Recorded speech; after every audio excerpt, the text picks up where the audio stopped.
Hey everybody, it's Dr. Madsen. I work at McCady Hospital with Intermountain Healthcare, and I am back here with the Gold Foundation. We were chatting amongst each other, and we decided that it'd be good to talk about some of the other non-pandemic issues that we're dealing with here.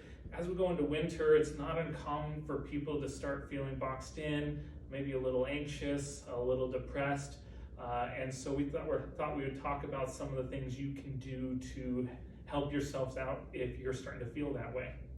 Now, we've already talked about the way exercise can help out with your anxiety, it can help out with feeling low, and that doesn't change no matter what the weather is. So finding ways to get outdoors and enjoy the weather, even when it gets colder and starts snowing, that's always going to be really helpful for our stress and our mental health. If you do feel like things are going downhill, talking with your doctor, specifically your primary care doctor, like your family physician or your internal medicine physician. We have a lot of training in dealing with mental health and in dealing with depression, anxiety. We're happy to talk with you about non-medication ways of dealing with it, or medications if that's necessary. So please use us as a resource. And that kind of brings us to some of the things that the Gold Foundation and I decided to talk to you about today.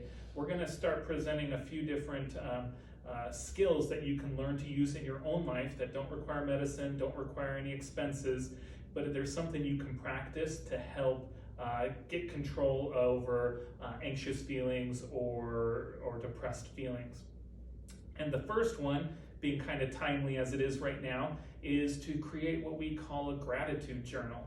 Now, this sounds really simplistic on the surface. Just getting a book, a journal, and writing down once a day a couple of things that you're grateful for. It sounds really simple, it is really simple, but on a mental level has very profound effects. By changing your perspective from all the nitty-gritty hardships that you go through in a day, all the problems that you're experiencing in the day, and changing that to just think for a few minutes about things you're grateful for will naturally increase your happiness and increase your sense of well-being. This is something that has been shown in studies to be very effective over and over and over again, easily something you can do. In my house at dinner time every night, I ask all my kids to tell me something that they're grateful for.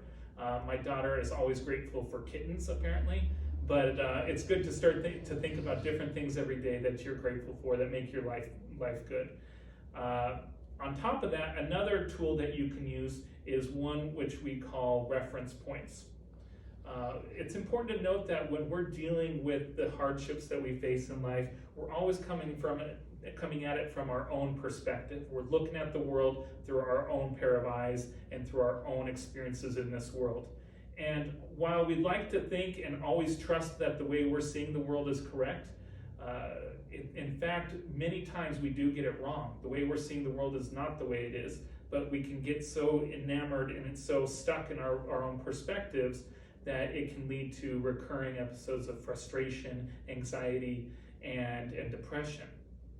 So one tool that has been helpful is to just catch yourself. If you're starting to think about things in a very negative light, things are going so badly for me at work, or my friend is having such problems, those can start getting you upset. But if you kind of come at them from a new perspective and try to look at it from a different point of view, you'll notice yourself getting less frustrated, less angry. For example, if you're having difficulty at work, it's good to pull back a little bit and say, you know what, I actually do have a good job that I've been doing for a long time, and I have that job security, so that's a good thing. Many people don't have that.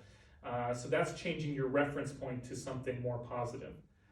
One example I like to give, and it's very goal-oriented, is that life is like a hike. With hikes, there's ups and downs. Sometimes we're walking down into a valley, and it's hard to see the end of the trail. It's hard to see where you're going.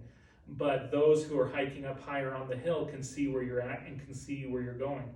And oftentimes those are our friends and our family members it's good to turn to them and when you're feeling stressed, and they can kind of point out that you're in one of these valleys of life, and eventually you're going to get out of it if you just keep following along the trail, trusting that the trail is going to get you where you need to go. That sounds very metaphysical, but in reality, it does have a lot of applicability in real life.